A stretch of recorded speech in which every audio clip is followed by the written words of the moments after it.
Hello friends, எல்லாரும் எப்படி இருக்கீங்க?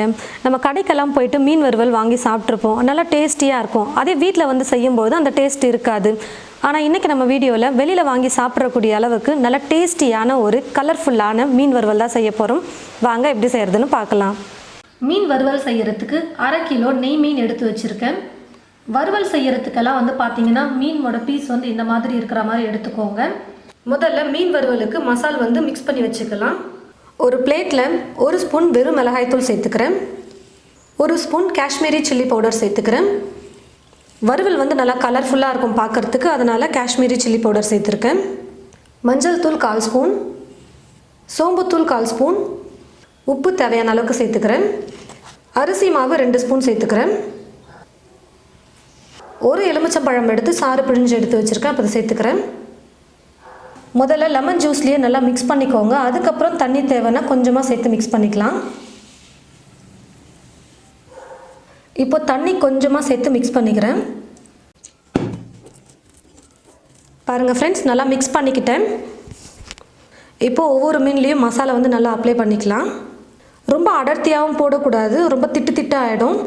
மீனில் வந்து மசாலா லைட்டாக ஒட்டணும், அந்த மாதிரி தான் போடணும். நிறைய பேர் வந்து அப்படியே பேஸ்ட் மாதிரி நல்லா அப்ளை பண்ணி விட்டுடுறாங்க. அது நம்ம குக் பண்ணும்போது அப்படியே உதிரியாக உதிர்ந்து வந்துடும். வெறும் மீன் மட்டும்தான் அப்புறம் ஃப்ரை ஆகி வந்திருக்கும். சைட்லலாம் ஃபுல்லாக மசாலா அப்ளை பண்ணி விடுங்க. பாருங்கள், இந்த அளவுக்கு மசாலா அப்ளை பண்ணால் போதும். இதே போல் இருக்கிற எல்லா மீனுக்கும் நான் மசாலா அப்ளை பண்ணி வச்சுக்கிறேன். பாருங்கள் ஃப்ரெண்ட்ஸ், எல்லா மீனுக்கும் மசால் வந்து தடவி வச்சுட்டேன். மசால் வந்து மீனில் குறைஞ்சது 1 மணி நேரமாவது நல்லா ஊறிச்சினா தான் நல்லாயிருக்கும், டேஸ்ட்டாக இருக்கும் ஃப்ரை பண்ணும்பொழுது. இப்போ 1 மணி நேரம் நல்லா ஊற வச்சு எடுத்துக்க போகிறேன்.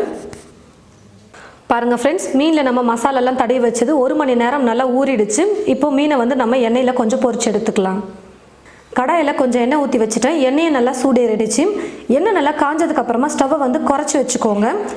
குறைச்சி வச்சுட்டு இப்போ மீனை போட்டு நம்ம பொரிச்சு எடுத்துக்கணும். மீனை வந்து நம்ம வறுத்து எடுக்கிறோம்னா எப்போவுமே திருப்பி போட்டு நம்ம குக் பண்ணக்கூடாது. மீனை எண்ணெயில் போட்டதுமே ஒரு பக்கம் குக் ஆனதும் இன்னொரு பக்கம் திருப்பி போட்டு குக் பண்ணிவிட்டு வெந்ததுமே எடுத்துடணும். நிறைய பேர் வந்து மீனை திருப்பி போட்டு குக் பண்ணிகிட்டே இருப்பாங்க. அந்த மாதிரி பண்ணால் மீனில் இருக்கிற மசாலா எல்லாமே எண்ணெயிலே போயிடும். மீன் ஒரு பக்கம் வெந்திருக்கும். இப்போ இன்னொரு பக்கம் திருப்பி போட்டுக்கிறேன்.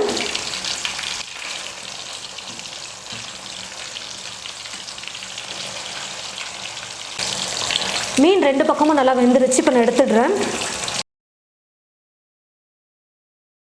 பாருங்கள் ஃப்ரெண்ட்ஸ், மீன் வறுவல் ரெடி பண்ணிட்டோம். மசாலா மட்டும் ரெடி பண்ணி மீனுக்கு தடவி வச்சிட்டோம்னா போதும்.